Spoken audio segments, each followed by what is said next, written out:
So now I want to talk about leveraging social proof.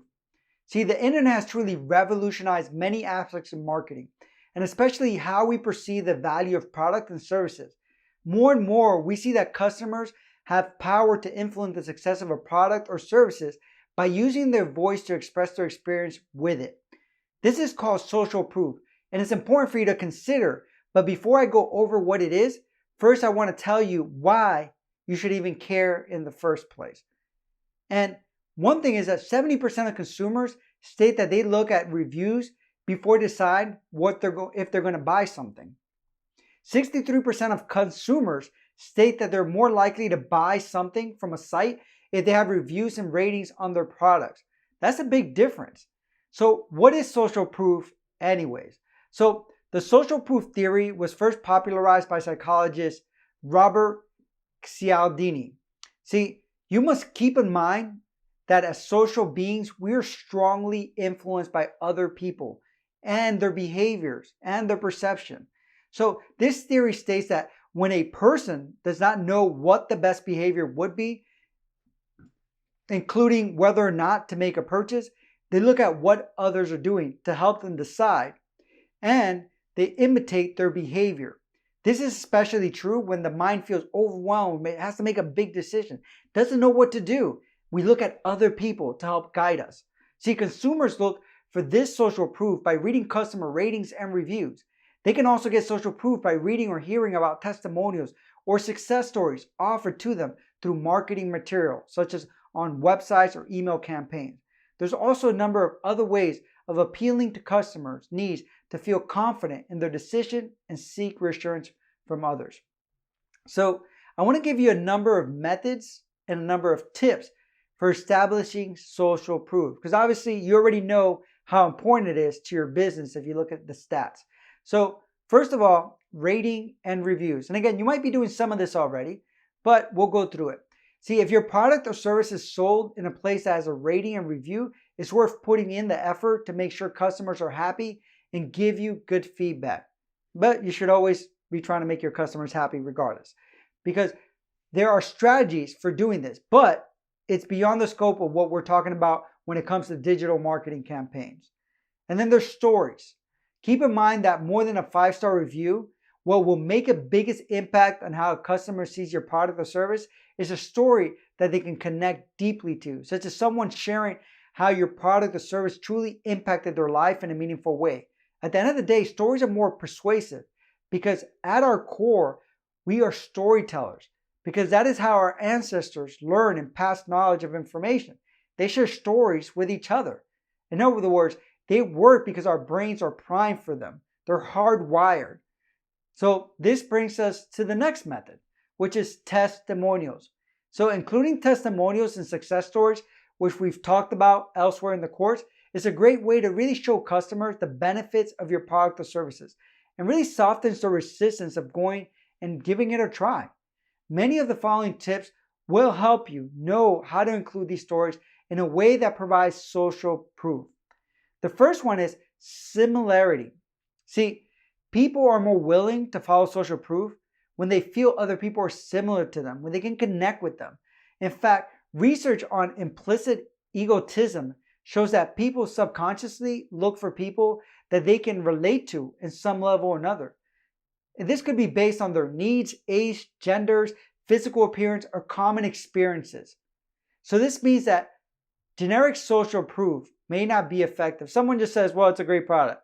It's not really effective if they're not actually sharing more information. So the more detail that you have in your social proof, meaning the more you identify who it's coming from, the easier it will be for people to connect with people providing the proof. The more that they can hear a story and say, yeah, that sounds like something that would benefit me, or somebody that I can relate to that went through something that I went through and that I want the same outcome.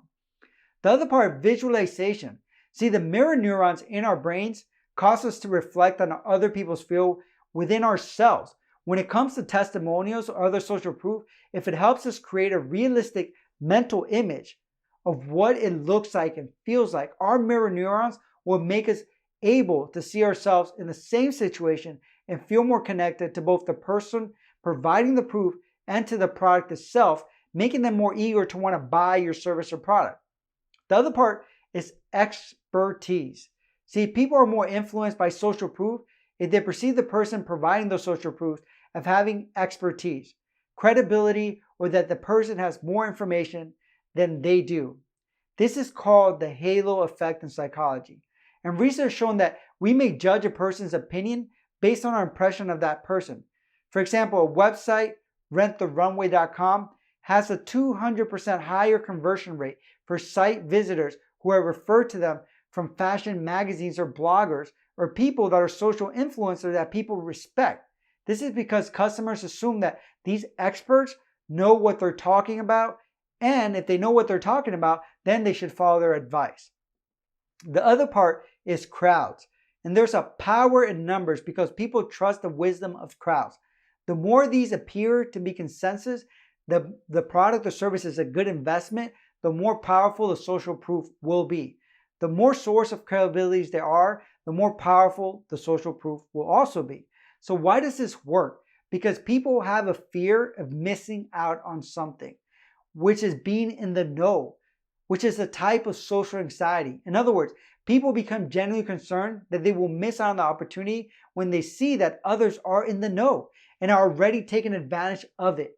Keep in mind that the numbers are important and that sometimes having social proof is better than having a low amount of social proof. So sometimes not having it at all is more beneficial than having a low number.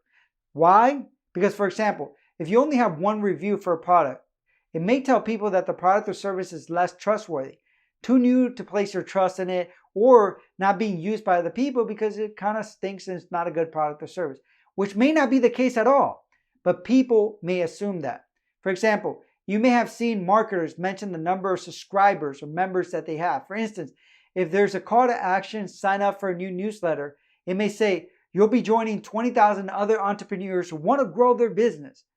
Mentioning the subscriber count provides social proof because it shows that there's a lot of other people receiving the free advice and they don't want to miss out on it. In fact, we use the social proof on our courses because we have over 45,000 students now from over 185 countries with a great rating. So it shows the social proof. So again, look at the social proof that you can create in your product or services.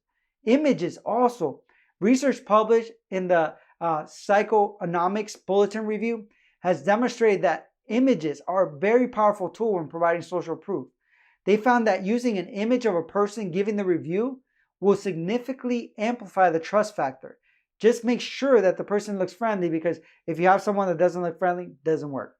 The other part is badges and seals. If you have any certification, seals, or badges that were given by an organization, displaying them can be a powerful tool. See, displaying a simple icon gives people social proof that you're credible. Logos or badges could be from media companies you've been on, degrees or certifications that you've earned, the Better Business Accreditation, or other associations that you might belong to, or even website security badges if you're doing online transaction. Makes them feel more comfortable that their credit card won't get stolen. Obviously, there may be more, and this is just a simple example of things that you can use to boost your credibility and social proof.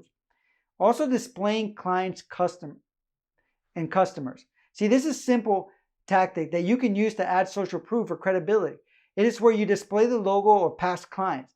This gives the person the perception of credibility, and potential customers see that you're trusted by an organization or another company.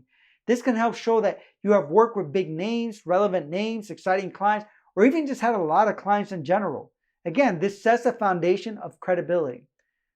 So moving forward, now that you understand what you may be able to use for social proof, it's time to move forward and decide how you can and will use it. For example, you can add customers' testimonials to your emails with images when possible, emphasize on the number of clients or companies, or add logos or certifications that will give you more credibility at the end of the email.